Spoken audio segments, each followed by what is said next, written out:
Сәлем достар, бүгін мен сіздермен жаздың басында түсіріп қойған видеомен бөлісейін деп отырмын. Компотты 3 ай жазымның қалай өтіп кеткенін байқамай қалдым ғой. Алдымен менің каналыма қолдау көрсетіп, жазылып қойыңыз. Осылай огородымдағы 1 штук жылас далына барып, жыластардың барлығын теріп алып, барлығын емес, енді қолым жеткен жерлердің бәрін теріп алдым да. Өстіп, бір қолымда камера, бір қолымда жылас, үйтіп алысып жүріп, жыласты бітіріп, өрік далға келдім. Өрік далымыз 2 штук, бірақ штук салды. Сол 1 штуктан қолым жеткен жерлерінен барлығынан өріктер теріп алдым еще. Компотымды қыстың күні ішетін қып жауып алайын деп. Бұл жерде де бір қолымда камера, бір қолымда тостақ өрігімен бірге. Осылай күшті болып өсіп тұрған өріктерімді теріп алдым.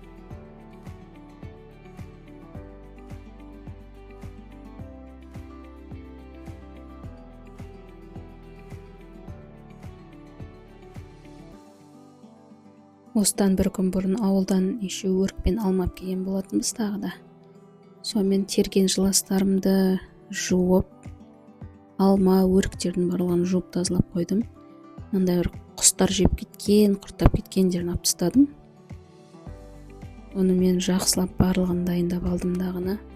Банкаларымды жуып, тазалап, стерилизовать еттім. Стерилизовать еткенде чайникке осылай 2 пышақты қойып, маған осылай ыңғайлы. Үстіне қойып, крышкаларымды қайнаған ыстық сумен стерилизовать етіп, барлығын дайындап алып, банкаларыма алманы бүтіндей сала салдым. Бәрібір піскен кезінде оны компоттың ішінен ешкім жемейді. Сіздерде жейді ма, жемейді ма? Өрік пен жыласты ғана жейді, алманы жемейді. Осылай үстінен дәу өріктерді салып, үстінен жыласты салып, өзіміздің өрігіміз майда арасына сап тастадым оларды да. Барлығын осындай дайындап алдым. Және 3 шайнекке газға су қойып қойдым.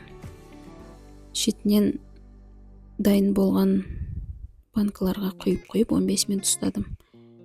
Қазір 15 минут өткеннен кейін қайтадан сулардың бәрін шайнекке құйып, қайталап қайнатып, содан кейін банкаларға қайталап құятын боламын.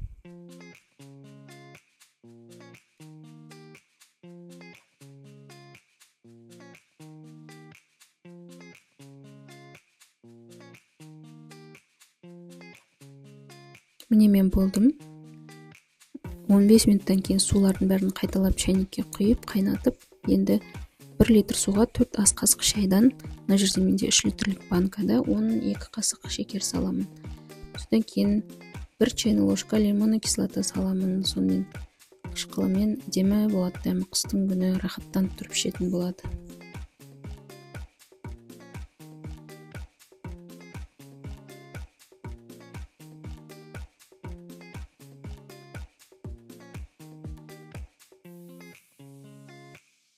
Дәл сол ретпен басқа банкаларыма да шекерін салып, лимонный кислотаны салып, барлығын суым қайнағанша дайындап алдым.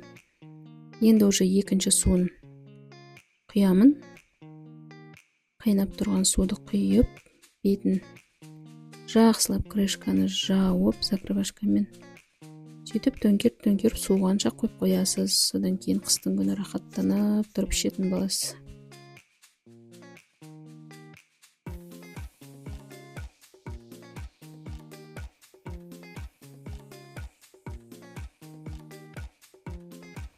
Менің жабу тәсілім осындай. Жылда осылай жабамын. Ал сіздер қалай жабасыздар? Бұдан оңай тәсілі бар ма жабатын? Бар болса бөлісе кетіңіз, комментарийде күтемін. Видеоны лайк басып, каналға тіркелуді ұмытпаңыз.